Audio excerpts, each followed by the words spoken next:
So for anybody who loves bread or pastries or sweet things or savoury, they've probably heard about Little Sister Bakery. And I'm privileged today to be joined by my beautiful friends and the founders and owners of Little Sister Bakery, Immy and Dov. So welcome. Hey, Amanda. Thank you. We are lucky enough that we as customers have now 5 Little Sister Bakeries, but it's grown into such a big business from very small beginnings. So I want to go back to the beginning of how it all started. You guys came to Australia in what year? 2010. In 2010. And you came from what I remember as backpackers for a little visit to Australia for a few months around Australia. You can say that. At least that's what I told my parents. Oh, just 6 months and we're back. Did you do the rest of Australia at that time? No. Just Melbourne? Just Melbourne.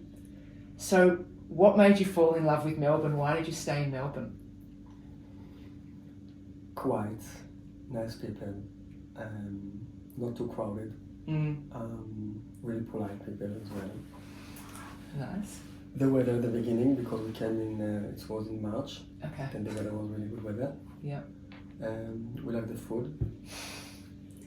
And what was your plan at that point? What were you going to do with yourselves? I think for me also at the beginning it was, maybe it's the nature of who we are. Also Israelis kind of push forward all the time and moving, and it was very easy for us to kind of settle down, find a job, go to school, just to get things rolling very quickly, and then suddenly a year went by. Oh, what do we do now? Yes. I don't, at least for me, it wasn't as planned on what were we doing. We both of us just went study a little bit. We just kind of lived. For me, leaving Israel at the time was just because we both finished our universities. Yeah. And instead of rolling into that snowball of, okay, career, relationship, whatever it is that you usually go to do after, we said, okay, let's take an angle, and we've landed in Australia. Yeah. And we just kind of lived. And I should add at this point, you weren't married. No. You were boyfriend and girlfriend. Yes. So you didn't even know whether that was going to, well, you probably knew that it was going to last, but there was no commitment at that point that you were going to end up where you are now with 2 beautiful girls and married and this is home. Yeah. So after that year or so, during that time, were you studying in Australia, in Melbourne? What were you doing? Then I think I started to study English here for 3 months, and then I used to work in the kitchen. Yes. And I really loved it, because all my life it was about finance. And then I remember I came home to him and we tried to cook a bit things. Then this is how I realized that I like cooking. Yes. And he supported. And Immy, you were in a totally different area. Cooking just wasn't. What were you studying at that point? I came here and studied music. So we both kind of came to Australia and it says, okay, we can be whoever we want here. We can do whatever we want here. There's no one to say, judge, or whatever. Not that we had that in Israel, but still, there's something about going somewhere completely strange and to just maybe be something else for a moment. So Dovi went to do his English and then afterwards his cooking course, and I just decided, okay, let's do music, something different. Yeah. But then we fell into a place in St Kilda that was like a family to us, and from there things just rolled. That's where Dovi was introduced to a bakery, because they brought this French or Italian French baker from overseas to develop a whole bakery section in that cafe. Yes. And Dovi was working alongside with him and with his economic and finance background. He just needed to get that idea. Yes, and suddenly you were creative. And suddenly things happen. Yeah. So I remember in those early days meeting you for a coffee, and you said to me, I've got this idea and I'm going to call it Baked for Sophia. Yes. And it's going to be, you told me all the different baked things that you're going to do. Firstly, where did that name come from, Baked for Sophia? Then my niece, her name Sofia. Okay. She lives in Italy. Yes. And when we visited her, it was in Christmas, I think, we couldn't communicate because she don't know Hebrew and I don't know to speak Italian. Then the only way to be together was to play or to cook. Then we made a lot of gingerbread house and small cookies with that. Okay, so that was the name. So after you spent time with the bakery in St Kilda, you decided you wanted to do things yourself? Yeah, then after that I went around and I said, all right, what we can do? Yeah. And we didn't have a big budget because we just came to Australia. Then we decided to focus on one product. Okay. Which it was soft buns. Yes. And like hamburger buns. Yes, burger buns. And then we started to do the normal one brioche, but we found another ingredients that we needed to import from Italy, which it was really shiny and special one compared what in those times it was a different quality. Yes. And then we tried to play with it, and we started to do a colors buns with beetroot and matcha. Yes. And it was shocking. It just was so good. After two months, everyone just wanted it, and because there was nothing like it. Nothing like that. Yeah. So bright green and bright red. Well, not so bright, but the red. Yeah, the red with the beetroot, and it was healthy as well compared to a normal. Yeah. Compared to the cheap sugar buns. Yes, then it was. So who were you selling it to? Then at the beginning, Immy and I used to knock door to door, and it was a small cafe, and another small cafe. And the place that you used to work before, he had a few places as well, then it took us as well. Yes. And just people started to talk. It was before the Instagram a bit. It was with Instagram, but not like today. It hadn't grown as much. Yeah. So from there, the business had started. Yeah. So at that point, had you decided, and I can't think time-wise, but had you decided at that point, okay, we're staying in Australia for now? Like, because suddenly you're building a business, but you're still maybe here, maybe going back home. I don't remember ever having that conversation, even today. I mean, I think Israel going back home is always there. Yes. Even now. Yes. But we've never actually thought about, okay, are we going to continue because we might want to stop everything and leave? Yes. We always just kind of keep going. And what other doors are opening, and whatever is happening. Yeah. So I think that's kind of what kept us going. So yes. I remember thinking, when Ellie is going to be 5, we're going to go back to Israel because I want her to do first grade in Israel, Kita Aleph. But that never happened. Yeah, now Ellie's 8, 9? Exactly. Yeah. She's 9 next week. Okay. So, there's always plans. Yes. But they always change. So we just kind of adapt. And so the wholesale business kept growing. Yeah. And where were you baking out of? Then at the beginning when we started, it was in a small shop in Glen Antly Road. Yep. It was 65 square meter.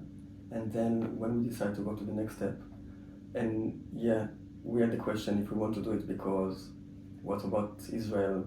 But we decided to stay because we really enjoy to be here. Then we moved to another place, a bigger one, which we decided to make sourdough. Okay. Then we tried a lot of recipes and we tried a lot, and then we decided to start with the sourdough. And then it's become bigger and bigger and bigger, and we didn't plan it to be bigger. Then we decided to move to another place. Okay. And then probably I'm going to jump to your next question. No, you keep going. Then we moved to a new warehouse, and we did it the way that we want, and we had a lot of people that support us. Yes. And a week after we moved to this place, and it was so beautiful, the COVID came. Oh, wow. So you just set up, I didn't realise that it was such close timing. So you've set up this big bakery, this big new setup. Yeah. And then luckily you were still like, well, no, I was going to say in wholesale, but... No, it was business dropped in 80% over a day. Yes. Just cancel. No one knew what's going to happen, and it took a long time until people realized they can take advantage of takeaways or Yes. how to manage their staff or ingredients or everything. So at that point, were you thinking, what can we do with the business? I mean, how do you keep going at that point? You've just got to a point where it's starting to grow, and you've spent all this money, and suddenly it's COVID. Yes. What do you do? It's a good question. That we didn't want to fire our workers because they helped us to come to this point. And long time ago, when Immy and I we came to Australia at the beginning, I said to me, I want a small cafe, and she said, yeah, I want as well, and we worked together. And then we realized that maybe this is the time to get this dream and to make it, because all this how do you call it? Vacancies? Because you have all the restrictions to go. Oh, the restrictions at the time, yes. Then we decided to open Little Sister Bakery. Okay. And the name came because it's a little sister of Sophia. And we used to work together in this shop. I actually remember seeing you. Yes. And we talked about names. The names, yes. I remember we were talking about, yes, you said it's like the little baby sister business. We had a few other Sophia. names as well in there. So that was why you ended up going to retail? Yeah. It was just the right opportunity, and I don't think a lot of people realize it. But yes, the restriction of the COVID and the fact that at least at the beginning because so many people dropped their businesses and closed, yes, the market was quite comfortable as well. So we were able to find a relatively good deal for that shop. Yes. And it's a very much residential area where our first shop is. So we had from the first day queue of people because we were their reason to get out of the house. We were essential. Yes. And people got to know us in person, and people were just looking for that connection. Yes, everyone was desperate to have something to do. Yeah. Were you keeping, in an ideal world, and COVID was a bit of a problem during it, but were you doing the wholesale at the same time? Yeah. So Sophia was still going Yes. at the same time, and suddenly you've gone into retail. And I should go back a step. With your training, because people might say, well, how did you know how to bake? Being a good cook doesn't necessarily mean you know anything about bread. Bread is a science of its own. Yeah. Sourdough is its own business. So the training that you had here, you went to William Angliss? Okay, and is that where you learnt most of this? No, by myself with the books and trial and error, and a lot of trial and error. A lot of testing to try and to see what you think, and to Helen. Yes. There are another way, by the way, why we open Little Sister, and you've been part of that, and Michael as well. When we understood what is the COVID, we made small boxes, if you remember, with all the good things that we're giving you for free, but you need to give it to someone that you love. So what was in the box? I remember, but tell us what was in the box. It was sourdough and bagel and babka and cheesecake and challah. And it was a lot of goods. It was a little box of love. Yes, and it was completely for free. And the love that we got after from those people, this when we came and said, let's work with the end customer, because when you're working with the wholesale, with the chef, you are not really getting this feel. And it gave us so much energy, and we wanted to do something for the community and for us as well. Yes. And when they are smiling, we are smiling. And then I remember when Little Sister opened the doors, and we had all the queue, and everyone came and support us. Yes. And especially the Jewish community welcome us with big hands, without to know who is Immy, who is Dovi. Yes. Then this is the moment that we are together. We understand that let's start to do it. Now we're in the right place. Yeah. And so that must have been, though, a whole new learning for you. You opened a shop, suddenly you've got all the customers queuing out the door, and it's a very different experience, retail. They're not all smiling, beautiful customers. Sometimes they're very rude and impatient. And customer service, everything's different. Correct. Did you feel like it was a big learning curve? Were you constantly learning? Immy came from hospitality. Okay. Then Immy always, she used to be a good customer service. I was really shy, but with the time Immy explained me what I need to do now. Then usually I'm just trying to smile. or hide behind the ovens. No. But yes, of course, we learn from every experience we have. It's about,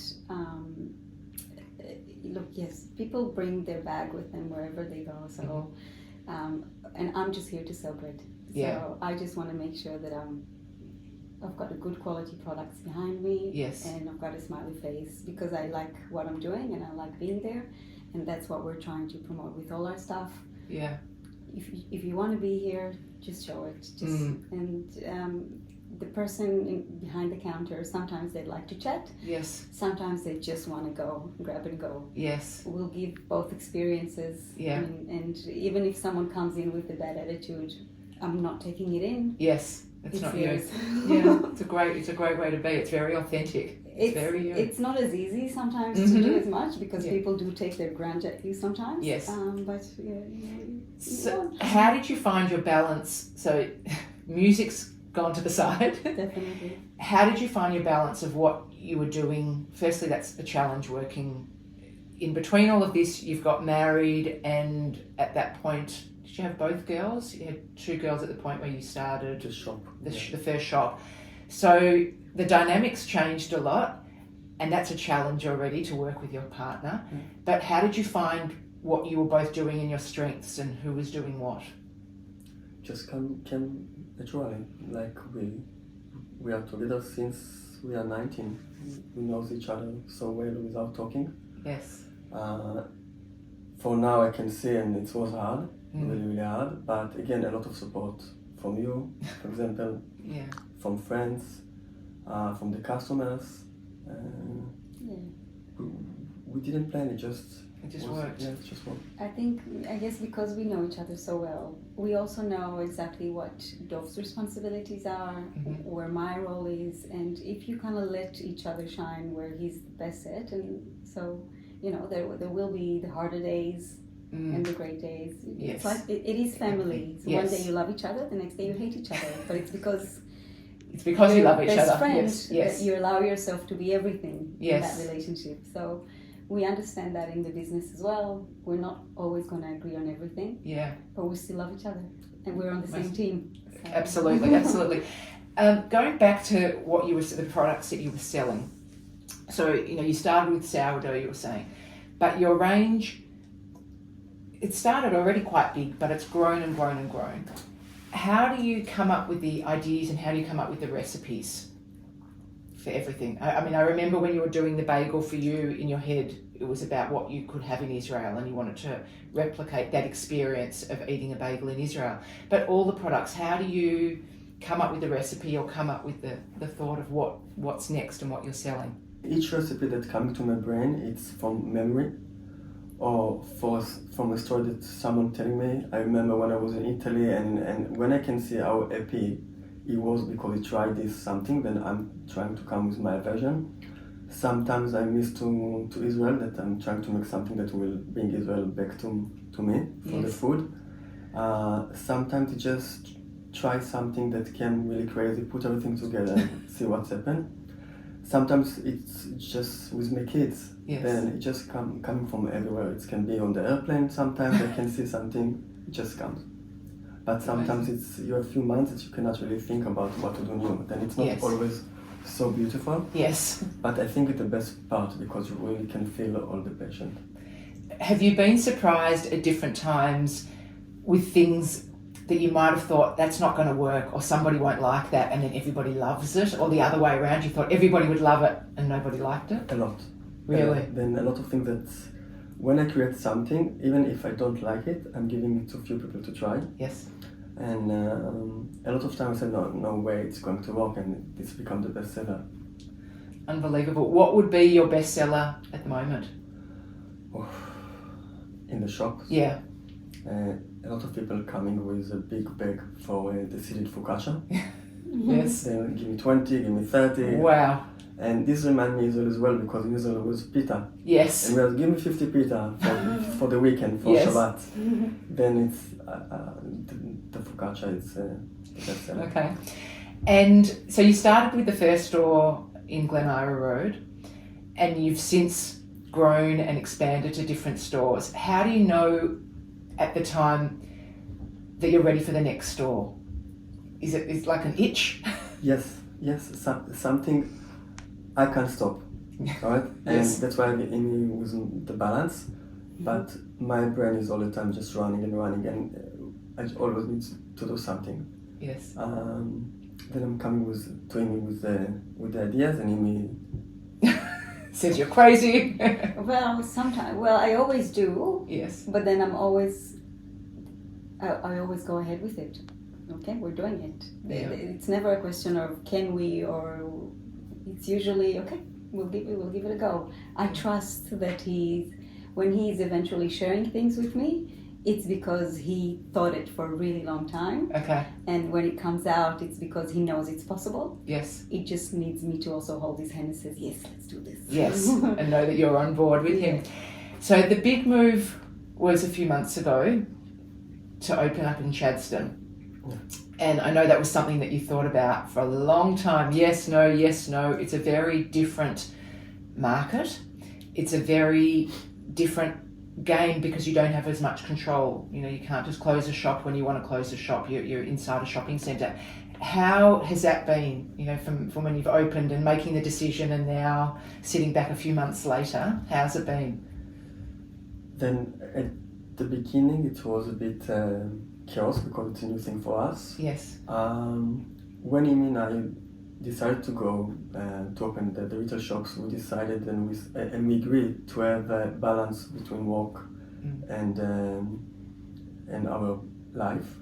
And I think this is what we really like in Australia because you can.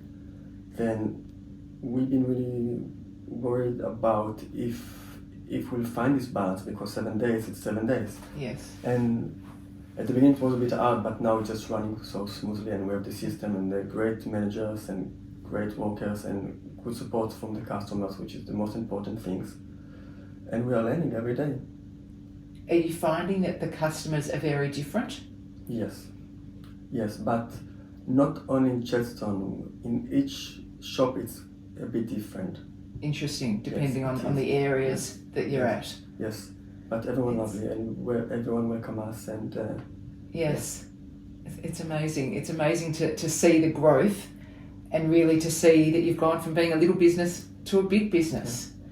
Yeah. How have you found staff? I imagine staff is one of the hardest things, you know, to sort out, and really that controls your business in the position that you're in with your different shops. How has that been? It is hard. Staff is probably, it might be one of the hardest things to do, to find the right people, but it just keeps looking. There's a lot of people who are looking for a job, but there's only a few that actually wants to work. Yes. So it's about finding, it's important for us to have that personal connection. So within the interview process, it's just sitting like we're sitting today and having a chat about life and understanding what are your goals, what are my goals. Yes. Can we align them? Yes.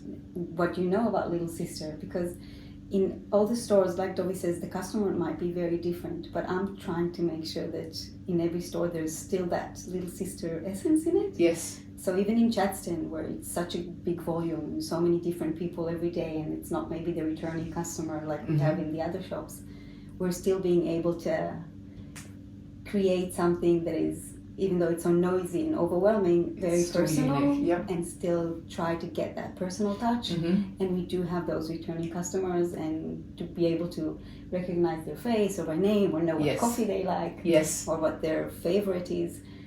So that's very important for me. So the interview process or picking up the customers is quite delicate. Yes. Because they have to be the right people. Yeah. For me, customer Right service fit. is so important, especially in today's world. It can be so robotic even. Yes. Give and take, 1, 2. Yes. But I need it to be different. Yeah, to be an experience. Yeah. So one of the things I wanted to ask you is cost of living we know the cost of living is going through the roof, and ingredients, everything is so much more expensive. And if it's not more expensive, then the pack size is smaller. And if I think back 15, 20 years, bread, I don't know, a loaf of bread, $4, thereabouts. And I look at the prices of bread, and not your bread, I mean generally across the board of bread. And you'd say the same if you go to somewhere like a Baker's Delight and you see the prices. And I often say to myself, wow, how are people affording bread? Have you found that a real challenge for you with the baking, even though it's basic ingredients, often flour, water, sugar? Are you finding that's really difficult to balance and to keep the prices reasonable? We can see it. We're trying to do everything on our side to make the production more efficient. Yes. And not to increase the price. And some customers, you can feel that they want half bread and not full bread. But in our side, we're always trying or to give something for free sometimes, and to work together with the customer. Do people ever come in and say something like, oh, that biscuits, I mean, it's different with a loaf of bread maybe, but oh, that pastry, that's very expensive, or they just know they're coming for the experience? No, there definitely, sometimes there will be the people that will push back. Yeah, will say something about the price. I think our pricing is really fair. Yeah. It's very honest. We haven't put up the pricing almost ever. And the customer service is just a part of it. Yes. So, people will say, they will always will. But I think when you get to know the product, yes, you understand. Yeah. A lot of people, they're not just coming to buy bread, they're coming to talk a bit. For the experience. And I had a lady, and she came about the cookies, by the way, and said, it's really expensive. Uh-huh. And with a big smile, I said, all right, I will give you one to try for free. And if I will see you tomorrow, it means that you're really happy with the product. And she came. And she came with a smile. Then again, we need to work with the customer, and it's not only give me a bread, thank you, bye-bye. Yes, it's building a relationship. Which is the most important things to stable the business as well. Yes. Your two beautiful daughters, how has it been trying to run these businesses full-time, and at times it's very crazy, and also trying to look after them and bring up two little girls? How's the balance been for you? They're part of that. Yeah, they're so much a part of it. They're so proud of what we're doing. They feel like it is their own. Whenever we go to any of the bakery, they'll immediately put gloves on and go and help behind the counter. Yes. So I think they're really happy. That's beautiful. Yeah. When they go back to Israel with you and they come back to Australia, do they feel like they're coming home? How are they feeling about the Israel versus Melbourne? They're both very different girls. But I think because I guess Dovi and I have such a strong connection, they do also have a very strong connection. Especially our older one, she would move back to Israel tomorrow and says, Really? "You'll never leave there. How do you know?" Yes. I know. She loves the family and she feels very much connected to it. So I'm actually very proud of it, very happy of it as well. And I'm hoping that one day she'll be doing one of those programs. Yes. She'll get to spend a few months there. Yes. But I guess because they see so much love from us, Yes. and how comfortable we are when we're there, Yes. it makes them feel comfortable. It must be incredibly hard. Your whole support network, both of your families are there. And yet you've built this big business here without their support, and it's like having two very separate lives. And it must feel at times very overwhelming.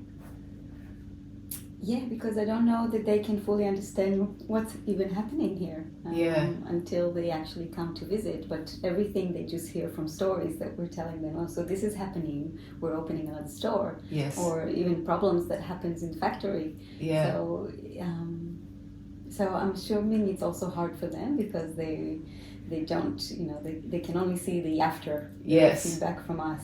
They need to have more time. Well, your brother spent a long time working here, and when your mum comes, she's working.